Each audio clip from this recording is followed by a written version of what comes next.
Karena tawassul ini para ulama membaginya menjadi dua. Ada tawassul yang masyru', ada tawassul yang disyariatkan, dan ada tawassul yang memang diharamkan, dua. Dan yang ketiga, ada tawassul yang hukumnya bid'ah. Terbagi tiga itu tawassul. Ini pembagian para as-salaf, para ulama kita. Tawassul yang dibolehkan itu, yang pertama, bertawassul dengan nama dan sifat-sifat Allah Ta'ala. Itu disyariatkan. Tawassul yang masyru', bertawassul dengan melalui nama dan sifat Allah Ta'ala. Mana dalilnya? Walillahil asma'ul husna fada'uhu biha. Allah Ta'ala memiliki asma'ul husna, nama-nama yang indah. Maka berdoalah kalian kepada Allah Ta'ala dengan menggunakan nama tersebut.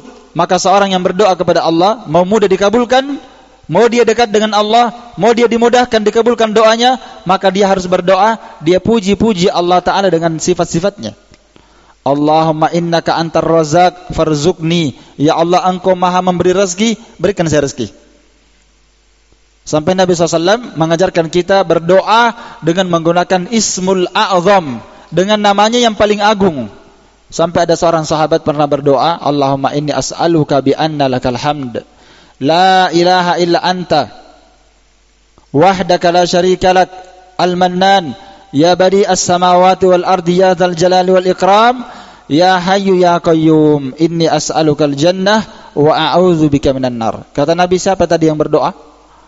Kata sahabat, saya ya Rasulullah. Dalam sebuah lafaz yang lain hadis disebutkan, tahukah antum dengan apa antum berdoa? Kata Nabi, sungguh antum telah berdoa dengan menggunakan nama Allah Ta'ala, ismuhu al-a'zam. Kamu telah berdoa dengan menggunakan nama Allah Ta'ala al-a'zam, yang paling agung. Yang kalau seorang berdoa, dia sebut nama itu, pasti Allah kabulkan doanya, kata Nabi. Pasti Allah kabulkan doanya. Iya. Dan para ulama berselisih tentang ismul a'zam ini. Kalau seorang berdoa, dia sebut itu nama, pasti Allah kabulkan doanya.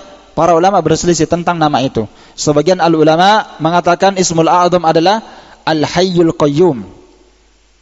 Ya. Dan ada menafsirkan yang lainnya. La ilaha illa anta wahdak. Ya. Maka seorang mau bertawassul kepada Allah, mau mendekatkan diri kepada Allah, dia gunakan apa tadi? Nama dan sifat Allah Ta'ala untuk mendekatkan diri kepadanya. Kan orang tujuannya bertawassul mau dekat dengan Allah Ta'ala, tapi caranya nanti macam-macam. Kalau caranya orang musyrik, dia pakai orang saleh berdoa seperti tadi. Iya. Yang kedua, bentuk tawassul yang disyariatkan adalah bertawassul bil amali salih, dengan amalan salih. Ini juga disyariatkan. Bertawassul dengan apa? Amalan salih.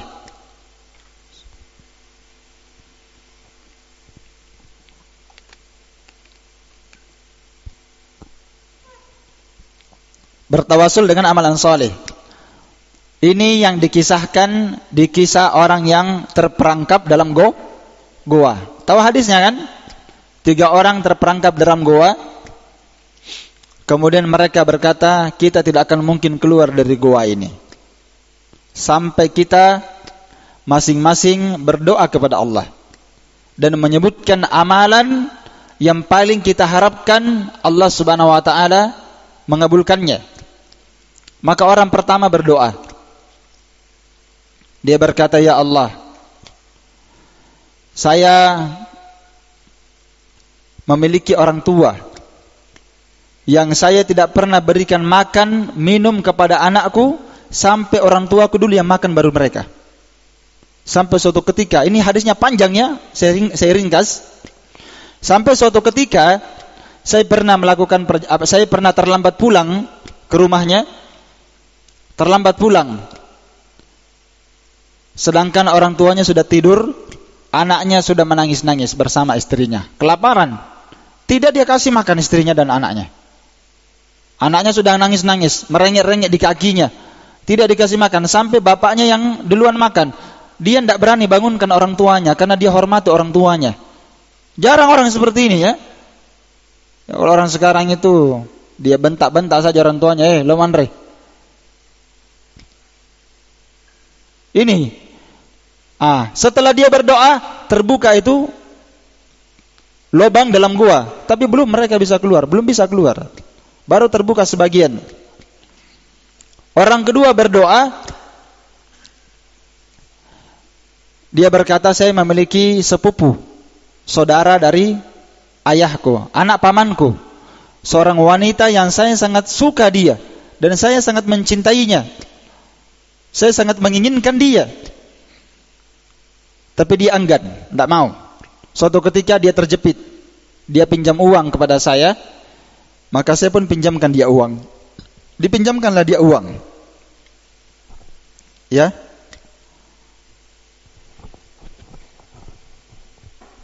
Taib. Dengan jaminan dia harus menyerahkan dirinya kepada saya. Ini. Ya. Setelah jatuh tempo, tidak bisa bayar. Maka mau tidak mau perempuan ini menyerahkan dirinya kepada laki-laki ini.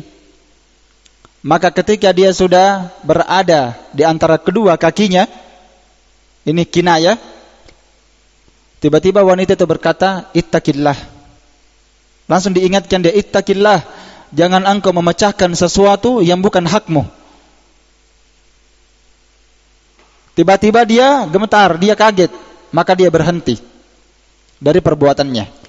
Kemudian dia berkata, ya Allah, saya lunaskan utang itu kepada wanita itu. Padahal saya sangat menginginkan dia. Dan utangku itu saya berikan kepada dia, saya tidak ambil. Tiba-tiba gua itu bergeser. Berarti dia berkata, kalau memang betul saya ikhlas karena engkau ya Allah, maka bantulah kami. Terbuka. Ini amalan soleh yang kedua. Jelas? Dia bertawassul dengan amalan solehnya. Kemudian ada yang ketiga tentang masalah dia pernah berutang, dia pernah mengembangkan harta pegawainya.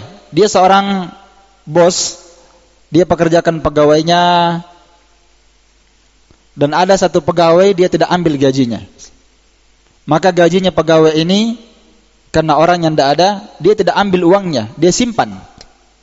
Dia simpan, kemudian dia kembangkan, sampai setelah dia kembangkan, menjadilah satu lembah kambing. Jadi satu lembah, ribuan sudah kambingnya, satu lembah. Kemudian datang pegawai itu, mencari gajinya. Katanya, mana gajiku yang kemarin itu? Katanya, itu sana semua. Kata pegawai itu, jangan mengejek. Iya. Katanya, iya betul itu. Saya sudah kembangkan. Maka dia pun mengambilnya, tidak dia sisa biar satu. Taliwak-liwak iya. Allah jazakallahu khair. Nah, ambil semua itu. Ini juga keterlaluan ya. Sudah dikembangkan sebanyak itu, dia ambil semua, dia tidak sisa. Apa dia katakan? Kalau memang betul saya ikhlas karena engkau ya Allah, bantulah kami. Maka gua itu terbuka. Ini dijadikan dalil yang paling jelas di kalangan para ulama, boleh bertawassul, mendekatkan diri kepada Allah dan mencari pertolongan darinya dengan menggunakan apa? Amalan saleh. Itu tawassul syar'i. Dan ada yang ketiga tawassul syar'i, yaitu dengan melalui doanya orang salih yang masih hidup. Itu tawassul syar'i yang ketiga. Dengan melalui doanya orang salih yang masih apa? Yang masih hidup, bukan yang sudah mati. Yang mati tidak bisa berdoa. Ya. Mana dalilnya? Kisah minta hujan, doa istisqa. Waktu itu yang jadi Amirul Mukminin adalah Umar bin Khattab. Terjadi musim kemarau. Maka Umar bin Khattab berijtihad. Yang paling bagus berdoa adalah kerabatnya Nabi Muhammad SAW. Pamannya Nabi yang bernama siapa? Al-Abbas, ayahnya sahabat Ibnu Abbas. Bapaknya Ibnu Abbas, pamannya Nabi SAW. Maka Umar datang kepada Al-Abbas. Kami meminta kepada anda untuk berdoa kepada Allah. supaya turun hujan. Dan ini dibolehkan. Bukan kita berdoa kepada dia, tapi dia yang berdoa kepada Allah Subhanahu wa taala masih hidup, dan itu bisa. Ini tawassul syar'i. Yang kedua, jenis tawassul yang kedua adalah tawassul yang sifatnya syirik. Yaitu bertawassul dengan melalui orang-orang salih, mendekatkan diri kepada Allah taala dengan melalui para wali dan orang salih yang sudah mati. Inilah yang dilakukan oleh kebanyakan orang. Tapi yang aneh bin ajaib, ini para kiai, langsung saja saya sebut, ini para kiai, dia katakan tidak mengapa bertawassul dengan para wali dan orang salih. Yang penting langsung berdoa kepada Allah. Ya Allah, saya berdoa kepadamu, berikan saya kemudahan dengan melalui walimu yang saleh ini. Wah, ini kesyirikan. Iya, itu kesyirikan. Meminta kepada Allah Ta'ala syafaat dengan melalui para wali, mendekatkan diri kepada Allah Ta'ala dengan melalui para wali, itu kesyirikan. Yang ketiga, tawassul yang sifatnya bid'ah adalah bertawassul dengan melalui kedudukan Nabi Muhammad SAW. Itu tawassul sifatnya bid'ah, yaitu berdoa kepada Allah Ta'ala dengan melalui kedudukan Nabi Muhammad SAW. Iya, berdoanya kepada Allah Subhanahu wa taala, tapi dengan menyebutkan dengan kedudukan Nabi Muhammad SAW, itu adalah bid'ah dan bisa menjadi wasilah kepada kesyirikan. Tidak ada ahlu sunnah yang berdoa seperti itu. Ya. Taib.